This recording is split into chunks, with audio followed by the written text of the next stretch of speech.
Okay, good morning. Welcome to my YouTube channel.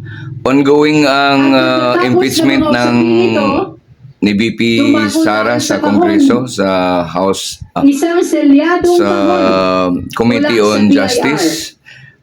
Manood tayo.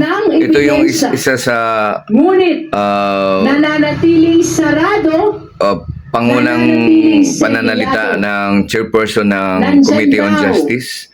Si-share ko sa inyo.